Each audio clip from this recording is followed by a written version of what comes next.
Voldemort's obsession with Harry Potter was never just about revenge or fear, it was rooted in destiny, ego, and a deep misunderstanding of power.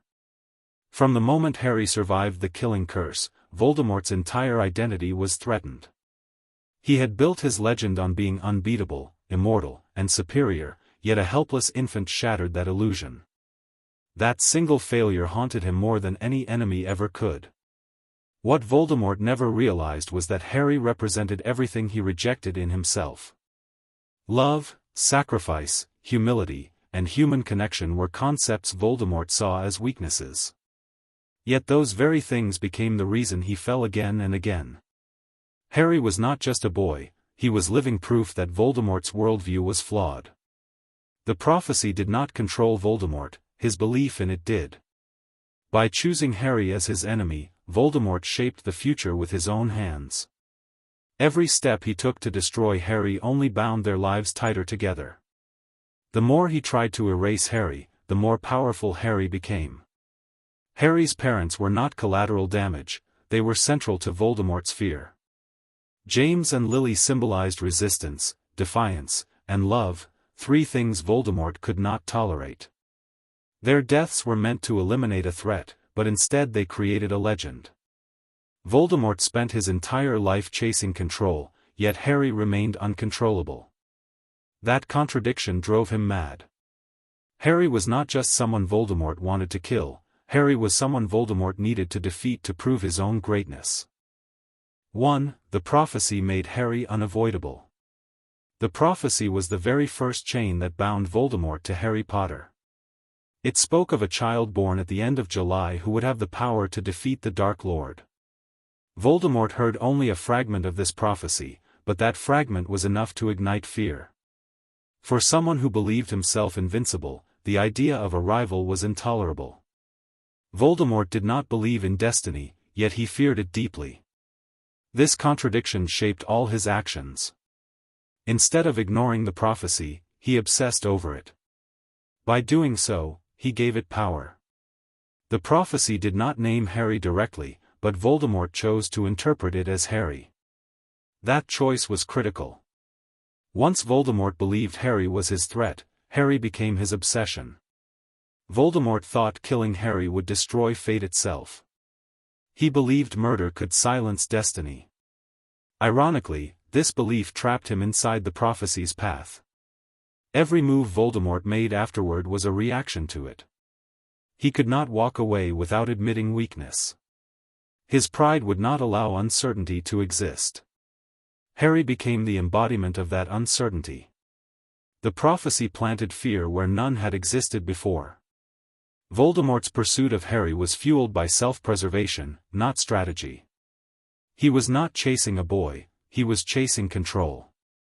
The prophecy turned Harry into a mirror reflecting Voldemort's vulnerability. Voldemort could never forgive that. Even after returning to power, he still chased Harry. The prophecy had burrowed too deep into his identity. Voldemort needed Harry dead to feel complete. Without Harry's death, Voldemort could never feel safe. The prophecy haunted him more than any enemy. It followed him into every plan, every war, every resurrection. Voldemort was not controlled by the prophecy, he was controlled by his fear of it. And Harry paid the price for that fear. 2. Voldemort chose Harry and sealed his own fate. The prophecy gave Voldemort options, but his ego made the decision. Neville Longbottom fit the prophecy just as well as Harry Potter. Voldemort ignored Neville without hesitation. He saw Harry as more dangerous because Harry resembled him. Both were half-bloods. Both had complicated family histories. Voldemort projected himself onto Harry. He believed power recognized power. This was arrogance, not logic. Voldemort could not accept that an ordinary child might defeat him. By choosing Harry, Voldemort unknowingly marked him as his equal. This act gave Harry importance in the magical world. The moment Voldemort targeted Harry, Harry's life was altered forever. Voldemort's decision was personal, not prophetic. He acted out of fear of resemblance. Voldemort hated reminders of his own humanity. Harry represented what Voldemort could have been. That made Harry intolerable to him. Voldemort wanted to erase that reflection. His choice bound their lives together. Even after losing his body, Voldemort never let go of Harry. He could have targeted others, but he didn't. Harry had become central to his identity. Killing Harry became symbolic. Voldemort believed defeating Harry would validate his supremacy. He could not walk away without proving dominance. Harry became Voldemort's unfinished sentence. Every failure made Voldemort more obsessed. Each return to power sharpened his focus on Harry. Voldemort believed destiny favored the bold. In reality, destiny punished his arrogance. Harry survived because Voldemort chose him. The Dark Lord created his own downfall. By marking Harry, he created the very enemy he feared. Voldemort's obsession was self-created. He spent his life trying to undo one choice. But fate does not forgive arrogance. And Harry lived as proof of that mistake. 3. Harry surviving the killing curse destroyed Voldemort's legend. Voldemort's greatest power was fear. His reputation was built on being unstoppable. No one had ever survived his killing curse before Harry. When Harry lived, Voldemort's myth cracked. This was not just failure, it was humiliation. Voldemort lost his body that night. He lost his authority. He lost his certainty. Harry became the symbol of his downfall. Every whisper of "the boy who lived" weakened Voldemort's legend. Voldemort could not tolerate being remembered as defeated. Harry's survival was public proof of his vulnerability. The Dark Lord feared ridicule more than death. Harry's existence challenged Voldemort's claim to supremacy. Killing Harry became necessary to restore fear. Voldemort needed the world to forget his failure. He believed Harry's death would erase the past. But the longer Harry lived, the stronger the legend became. Voldemort's anger deepened into obsession. He did not just want Harry dead, he wanted the story undone. Voldemort could have ruled quietly from the shadows. Instead, he hunted Harry repeatedly. Each failed attempt intensified his rage. Harry's continued survival mocked him. The scar on Harry's forehead was a reminder Voldemort could not escape. It represented magic Voldemort did not understand.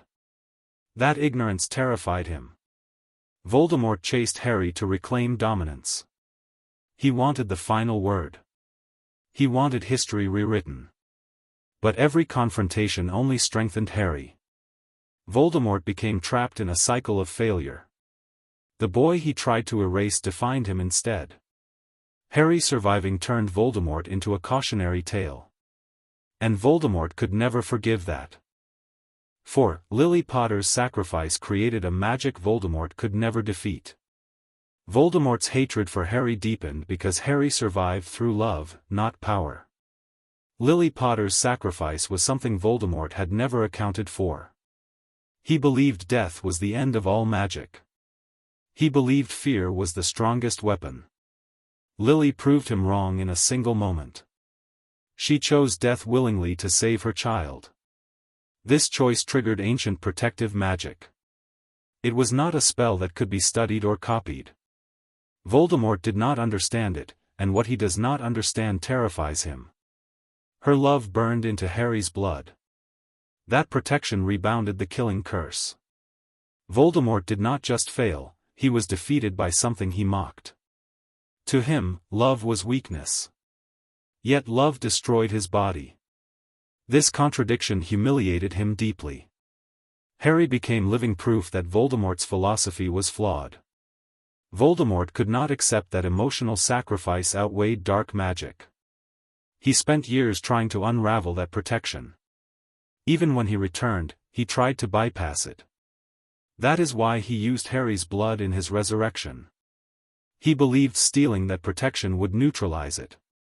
Instead, it tied Harry's life to his own. Lily's love continued to protect Harry through Voldemort himself.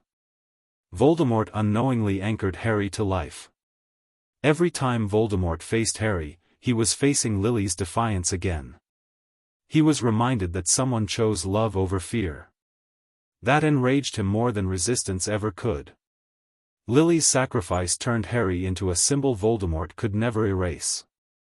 Voldemort chased Harry to prove love was not stronger than death. But every encounter proved the opposite. Voldemort's hatred grew because he could never undo that moment. Lily's choice echoed through every failure. Harry carried that power unknowingly. Voldemort carried resentment knowingly. And that imbalance ensured Voldemort would never stop hunting Harry. 5. Harry became a symbol of hope that threatened Voldemort's rule. Voldemort ruled through terror, not loyalty. Fear was the foundation of his power. Harry's survival shattered that foundation. People began to believe Voldemort could be defeated. Hope spread quietly at first. Then it grew louder with each year Harry lived. Voldemort understood symbolism better than most. Harry was not dangerous because of his magic alone. Harry was dangerous because of what he represented. He represented resistance without cruelty. He represented courage without dominance. Voldemort feared hope more than rebellion. Rebellion could be crushed with violence. Hope could not. As long as Harry lived, people whispered. Parents told stories. Children believed in survival. Voldemort needed silence, not stories. Harry's very existence inspired defiance. Voldemort saw this as contamination. He wanted the wizarding world to feel inevitable despair. Harry disrupted that narrative. Each time Harry escaped death, the myth of Voldemort weakened. Voldemort could not tolerate being questioned. Killing Harry would restore psychological dominance. He believed fear would return instantly. That is why he hunted Harry publicly. He wanted the world to witness Harry's death. He wanted hope executed in front of everyone. Voldemort did not just want victory, he wanted spectacle. Harry denied him that repeatedly. Each failure strengthened the legend of the boy who lived. Voldemort's anger became desperation. He could have killed many others, but Harry mattered most. Harry was the heart of the resistance. Voldemort believed destroying the heart would kill the body. But hope does not work that way. The more Voldemort chased Harry, the more people believed. Voldemort created the very unity he feared. Harry became the emotional center of the war. Voldemort could never rule fully while Harry breathed. That is why Harry was always hunted.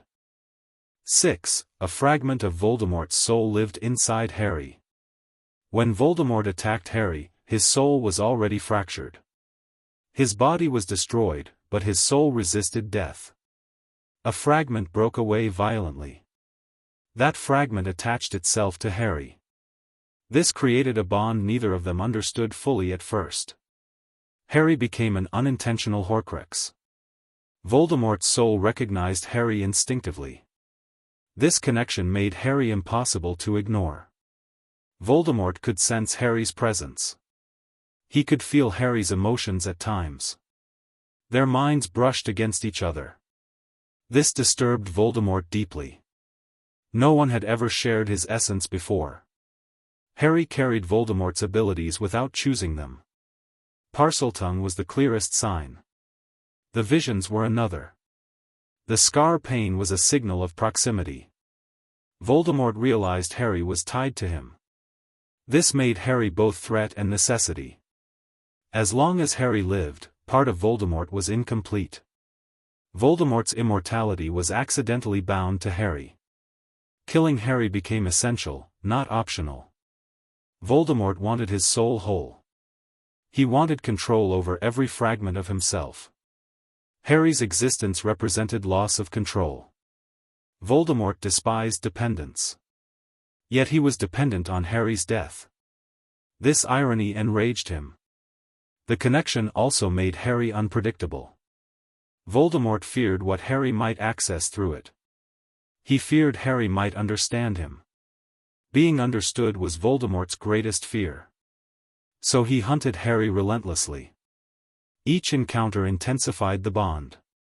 Voldemort could not sever it without destruction. Only Harry's death could end it. That certainty drove Voldemort forward. Harry was not just an enemy, he was unfinished business. And Voldemort could never walk away from that. 7. Harry was Voldemort's equal in a way no one else was. Voldemort believed power recognized its own reflection. From the moment Harry survived, Voldemort sensed something unusual about him. Harry was not stronger in skill, but stronger in balance. Both were half-bloods raised without parental love. Both discovered magic early and powerfully. Voldemort saw his own beginnings echoed in Harry's story. This terrified him. Voldemort despised his origins and tried to erase them. Harry accepted his past instead of rejecting it. That difference mattered deeply. Voldemort believed similarity meant rivalry. He could not tolerate an equal. The prophecy confirmed his fear rather than creating it. Voldemort needed to prove superiority. Harry represented an unresolved comparison. Every time Harry survived, that comparison deepened. Voldemort did not hunt others with the same obsession. Harry was personal. Voldemort feared being ordinary more than being defeated. Harry's humility highlighted Voldemort's emptiness. Voldemort saw what he could have been if he had chosen love. That realization disgusted him. Destroying Harry meant destroying that possibility. Voldemort equated domination with identity. Harry's resistance challenged that belief. Voldemort could not dismiss Harry as insignificant. Their connection forced acknowledgement. Being acknowledged as an equal enraged Voldemort. He needed hierarchy, not parity. Killing Harry would restore imbalance. Voldemort chased Harry to reassert order. He believed equality was weakness. Harry proved equality could be strength. That contradiction haunted Voldemort. Harry lived without craving power. Voldemort lived only to consume it. This contrast fueled obsession. Voldemort needed Harry gone to feel singular again. 8. Voldemort needed Harry dead to feel immortal. Voldemort's greatest fear was death. Every action he took was shaped by that fear. Horcruxes were created to escape mortality. Yet Harry disrupted that illusion. Harry had survived Voldemort's deadliest spell. This implied Voldemort was not absolute. As long as Harry lived, death remained close. Voldemort could not feel immortal while Harry breathed. Harry represented unfinished mortality. Voldemort's survival felt conditional because of him. This disturbed Voldemort constantly. He believed immortality required total dominance. Harry's existence contradicted that belief. Voldemort feared loopholes in his defenses. Harry was a living loophole. Voldemort believed killing Harry would close it. Only then could he feel invincible again. This was psychological, not magical. Voldemort's soul was fractured and unstable. Harry's presence aggravated that instability. Voldemort wanted certainty above all. Harry introduced doubt. Doubt is poison to tyrants. Voldemort could not rest while Harry lived. Even victories felt incomplete. Harry haunted his sense of permanence. Voldemort believed death had rules he had mastered. Harry broke those rules. That terrified him more than prophecy. Voldemort needed Harry gone to restore order. He needed proof that death obeyed him. Killing Harry would reaffirm control. Voldemort equated immortality with silence. Harry was too loud a reminder of survival. Voldemort chased Harry to quiet that reminder. Each failure intensified his anxiety. Immortality felt fake while Harry lived. Voldemort was chasing reassurance, not just revenge. Harry's death was meant to be confirmation. Confirmation that Voldemort was beyond consequence. But consequence followed him anyway. And Harry remained the proof. 9. Voldemort could not accept that Harry won without seeking power. Voldemort believed power was the only path to victory. He spent his entire life chasing strength, dominance, and superiority. Harry did none of that. Harry never sought power for its own sake. This confused and angered Voldemort deeply. Voldemort believed ambition defined worth. Harry's lack of ambition felt like mockery. Harry resisted Voldemort through instinct, not hunger. Voldemort trained, studied, and manipulated. Harry loved, trusted, and endured. This imbalance felt unfair to Voldemort. He believed effort should guarantee dominance. Harry's survival contradicted that belief. Voldemort saw Harry succeed through choices, not conquest. That terrified him. If power was not supreme, Voldemort's entire life was meaningless. Harry became proof that morality could outperform magic. Voldemort rejected that possibility violently. He needed Harry gone to protect his worldview. Every time Harry won without seeking power, Voldemort's ideology cracked further. Voldemort believed mercy was weakness. Harry's mercy repeatedly disarmed others. Voldemort could not replicate that effect. He mistook fear for loyalty. Harry inspired loyalty without demanding it. That difference threatened Voldemort's authority. Voldemort believed strength must be taken. Harry allowed strength to be given. Voldemort saw this as theft of legitimacy. Killing Harry would restore the narrative of domination. Voldemort wanted to prove power always wins. Harry's existence disproved that daily. Voldemort chased Harry to erase that contradiction. Harry never wanted to rule. Voldemort could not understand that. To him, refusal of power was an insult. Voldemort hunted Harry to validate ambition. But Harry's resistance remained effortless. And that drove Voldemort relentlessly forward. 10. Voldemort feared that Harry understood him too well. Voldemort feared being understood. He believed mystery preserved power. Harry's connection gave insight. Through visions and emotions, Harry glimpsed Voldemort's inner world. This disturbed Voldemort deeply. He did not want anyone inside his mind. Harry saw fear, rage, and desperation. Voldemort hated vulnerability. He built layers to hide it. Harry bypassed those layers unintentionally. Voldemort sensed this intrusion. It felt invasive. He felt exposed.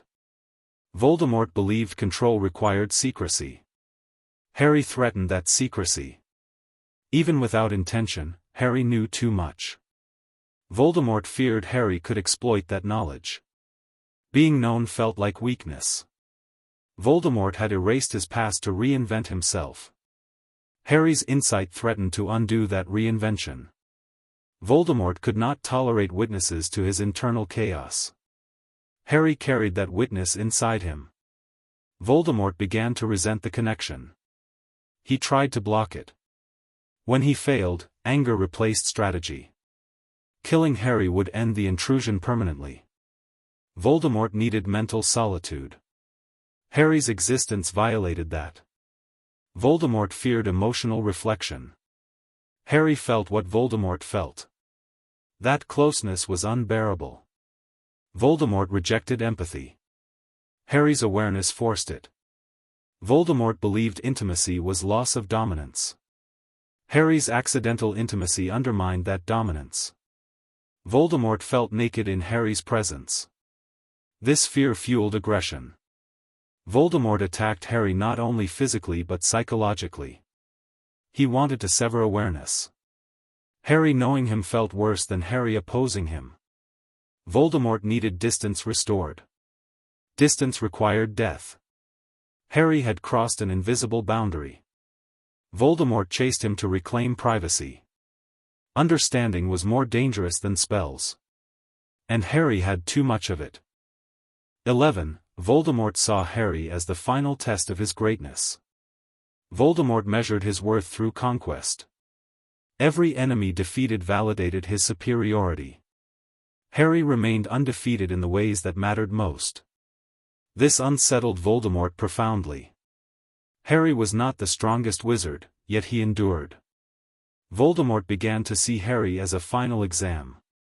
If he could defeat Harry, nothing would question his greatness. Harry became the benchmark of Voldemort's legacy. Voldemort wanted history to remember him as absolute. Harry complicated that narrative. As long as Harry lived, Voldemort's greatness felt incomplete. Voldemort needed a decisive ending. He did not want ambiguity. Harry represented unresolved tension. Voldemort believed legends required closure. Killing Harry would seal his story. Voldemort did not fear Harry's power, he feared Harry's endurance. Harry kept standing after loss. Voldemort could not understand that resilience. He believed greatness came from domination. Harry's greatness came from survival.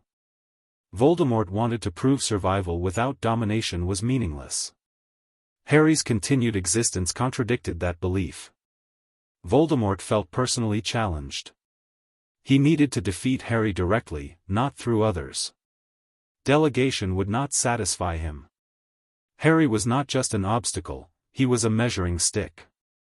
Voldemort wanted the world to see him triumph over the boy who lived. That image mattered deeply. Voldemort's ego demanded a final spectacle. Harry denied him theatrical victory repeatedly. This made Voldemort more determined. He could not allow Harry to outlive him symbolically. Voldemort wanted to stand alone in history. Harry stood beside him unwillingly. Voldemort hunted Harry to erase comparison. Without Harry, Voldemort believed his greatness would be unquestioned. That belief drove relentless pursuit. Harry was Voldemort's unfinished proof. And Voldemort could not leave proof incomplete. Voldemort was never chasing Harry just to kill him. He was chasing certainty, validation, and escape from himself. Harry represented everything Voldemort feared becoming and everything he feared he had already lost. The pursuit was never rational, it was emotional, psychological, and deeply personal. Every reason Voldemort hunted Harry traced back to one truth: Harry lived in a way Voldemort could not. Harry accepted love, loss, choice, and humanity. Voldemort rejected all of them. That rejection built power, but it also built emptiness. The prophecy did not create the conflict, Voldemort's response to it did. His fear, pride, and obsession forged the bond. Harry did not seek destiny, destiny was forced upon him by Voldemort's choices. In the end, Voldemort did not lose because Harry was stronger. He lost because Harry was whole. Voldemort fragmented his soul to escape death, while Harry risked his life to protect others. One chose division. The other chose unity. Voldemort chased Harry to destroy a threat, but instead he revealed his own weakness. Harry survived because he embraced what Voldemort denied. And that is why Voldemort was always behind Harry, not because Harry was destined to defeat him, but because Voldemort could never escape what Harry represented.